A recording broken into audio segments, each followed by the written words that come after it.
Everything okay?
Melville? What is it now? Why did you upload a picture of your hand? Why do you care that my hand is in the picture? Your hand isn't in the picture, it is the picture. I like it. It's very artistic. Let's stay professional, everyone. It's not right to make fun of Melville's comically absurd inability to take decent pictures. She's a hyper-advanced humanoid machine, not a photographer. You'll pay for this, Byron.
Good. Let's get some measurements from this particle cloud.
Strap in, this is a long one. You may have heard the story of the carpenter who died to redeem humanity's sins.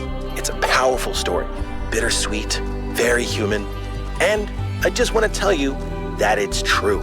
He was a real person, and his name was John Carpenter. He was born in the year 1948, and he was the coolest filmmaker to ever walk the earth. From Halloween to The Thing to They Live, the totally underrated In the Mouth of Madness, mind you, he just made classic after classic. All of his movies, really fun, really atmospheric, but also really smart. Even when they were goofy, most directors would kill to have made just one of those movies. And what did he get for it? A big, fat truckload of nothing. Well, less than nothing. The studios, the critics, even the fans, they hated him. The Thing, okay, for example, which is about as perfect a movie as you can make, completely torn to shreds. And his career never really recovered. Every movie after that was a struggle, and after a while, he just got tired of it and quit. He only really came back to movies in his 70s. How many works of genius did we never get because of that? Look, I have a point here. People like Carpenter, people like Alex, they're not always appreciated in their own time. If you just do what's popular, you might never create anything important. Of course, we admire people who did the right thing, who didn't conform, but we only ever admire them after the fact. What matters is to support people when it's difficult.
Sometimes it seems the only choices we have are renouncing civilization or mindless expansion. But that's not the only path forward. Embracing deliberate control over nature doesn't have to mean destruction. We are a species of artists and artisans, blessed with the ability to transform the raw material of the cosmos into new and better shapes. shapes that have meaning. With our technology, we can take this chaotic world, so full of suffering, and turn it into a work of art.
Creature of clay, you have taken another step towards the flame.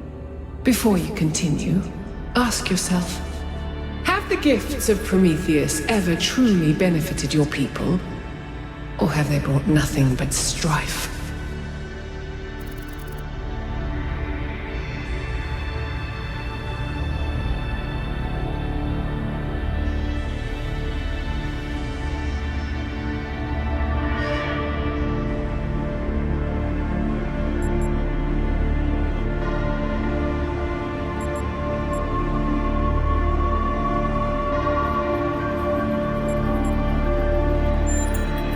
Without Prometheus, your ancestors would never have fallen, and you would have all the natural gifts that your people have now lost.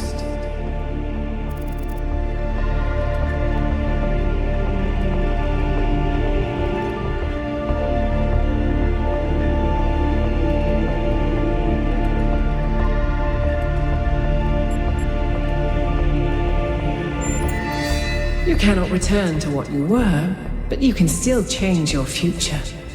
Be humble where you once were proud, and avoid the mistakes that led you here.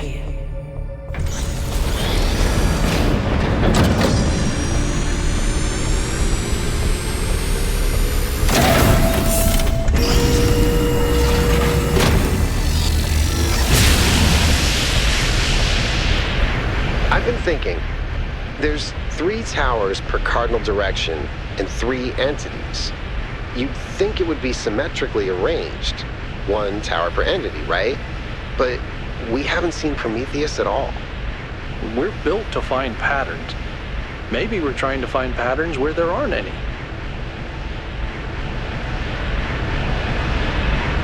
1K, please investigate the coordinates I'm sending you.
This is where they must have lived.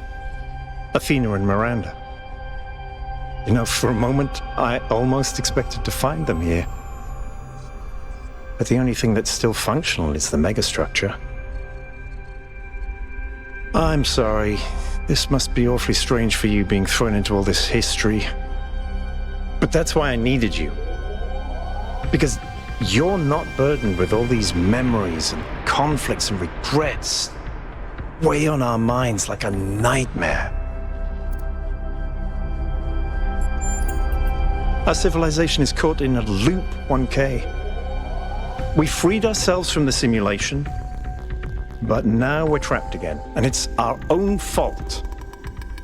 We're afraid of taking responsibility, afraid of growing up. Instead, we make up some capitalized words and build up all these myths around them. Nature, balance, the founder, the goal. We're afraid to face the randomness of the cosmos, but equally afraid to imagine a better world. So we're stuck. I've been trying to find a way out for years. Something, anything, to get people to understand that we do actually have free will. That building a thriving, expanding civilization doesn't have to involve repeating the mistakes of the past. But I failed. Over and over.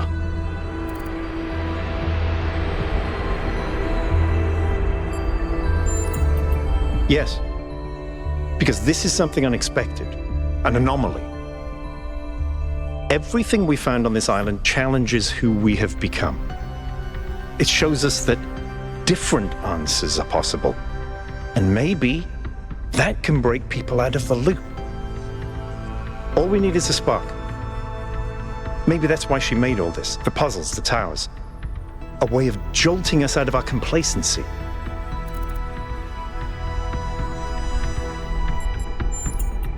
Thank you, 1K. I hope so too. We might be wrong, but let's be optimistic. Now, let's see what else we can find here.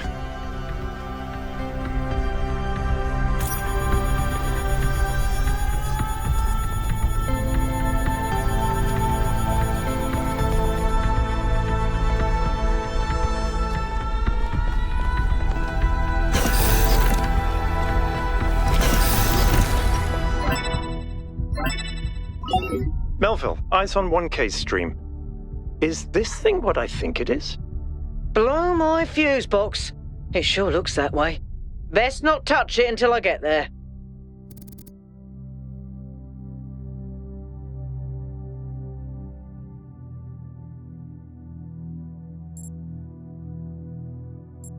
You have no idea what you're dealing with, 1K.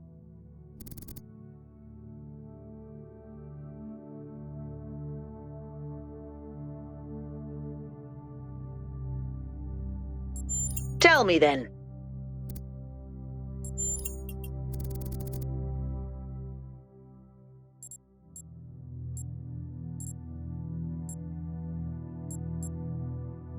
I think it's a somnodrome.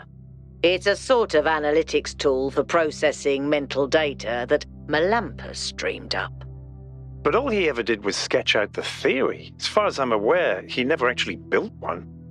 Looks like the founder gave it a go.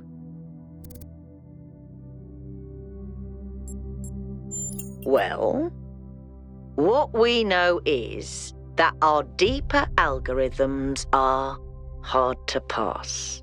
Melampus stipulated that the computational power to interpret them in real time would always be beyond us.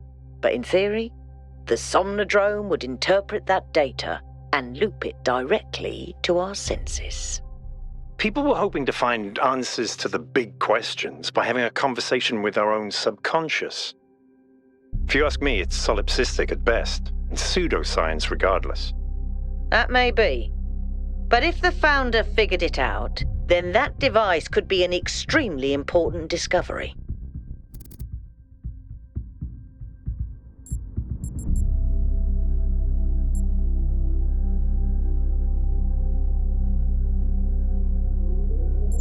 I would advise against it. You may have survived all those data stream overloads, but interface with that thing and you're liable to get bricked. Not to mention risking the data we could get from it.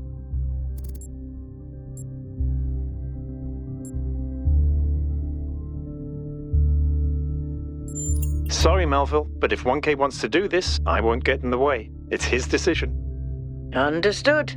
But if 1K starts to smoke, don't be slow to pull the plug.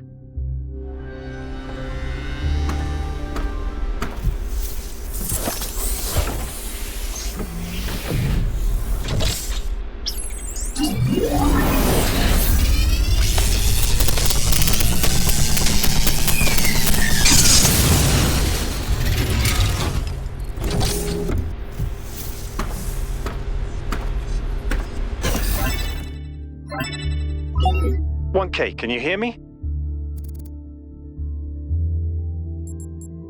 What did I say? You fried it. Who knows what data we've lost? Melville, I still think it's worth you coming here to take a look. 1K, let's pack up and explore the rest of this lab.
The singularity sustained itself longer this time. Did we get the data? We did. I think we just obsoleted quantum physics. Maybe. Let's not get ahead of ourselves. We need to be able to replicate these results. You know, I've been wondering. You told me that in the simulation, one thing that kept you motivated was looking for answers. Do you think that with the work we're doing, we'll ever run out of questions to ask? I don't think so. Trying to understand the universe means asking the same question over and over. How? How do you make fire? How do earthquakes happen? How does gravity work? How do particles behave? You keep digging deeper, finding another set of mechanisms, another set of hows. Step by step, you demystify reality. But then, if you keep doing it long enough, one day, you run out. You've answered all the hows. You know how the universe works. So, now what? Now you ask why? Isn't that the next step? It's not quite that easy. The question of why cannot be answered. Even if it could, it would only be followed by another why. At some point, you have to accept that it all just exists. But there is another set of questions. What's next? You've stripped away the layers of mystery, you've laid bare the machinery. Now you have to start building, to add your own layers of meaning.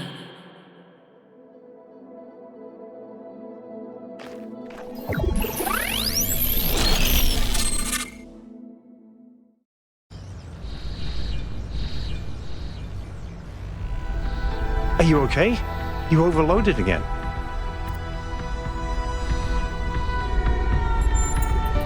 Yes, I saw. It came through on your stream. Strange to hear her voice again. But that was her. The way I remember her. The real Athena. Not this imaginary founder.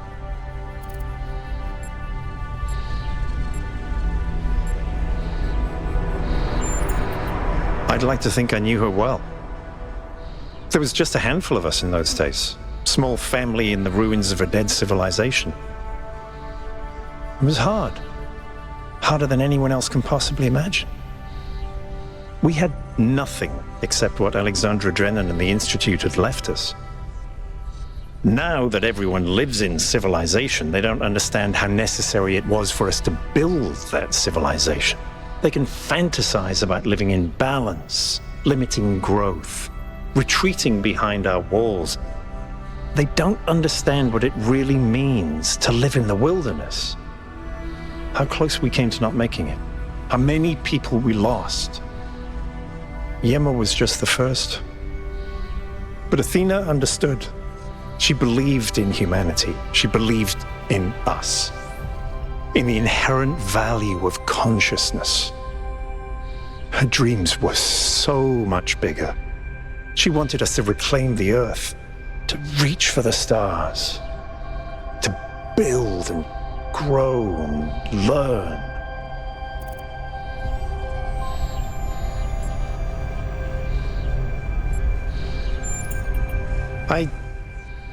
I don't know. I understand why she became frustrated when the city started thinking more about itself than about the future. It was frustrating for all of us. But we were still fighting for that future together. What I don't understand is why she didn't tell me. If she came here to do all this, why didn't she bring me along?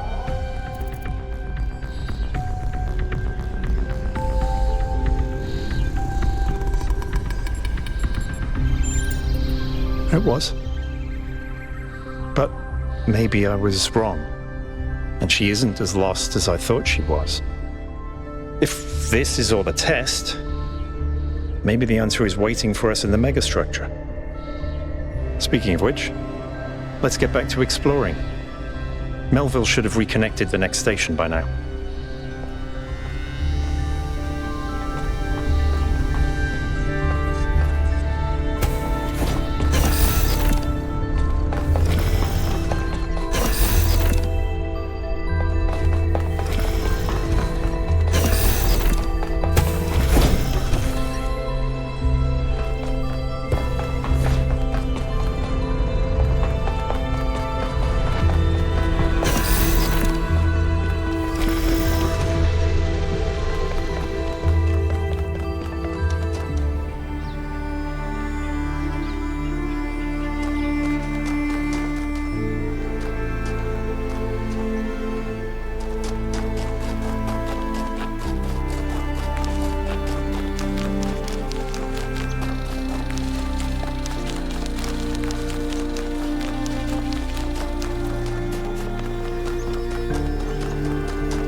This area looks flooded as well. Our ancestors melted a whole lot of ice. After they died, most coastal settlements were claimed by the sea. South of New Jerusalem, there's a whole city under the water. We went there once with Garrus, when I was an apprentice. It was eerie. That's exactly why the founder created the goal. When you go past the limits, this is what happens. Mother Nature always gets her revenge in the end. This isn't revenge, Al. It's just failure. People, cities, mountains. As far as the sea is concerned, it's all the same. Their mistake was forgetting that, telling themselves nothing would change. It always does.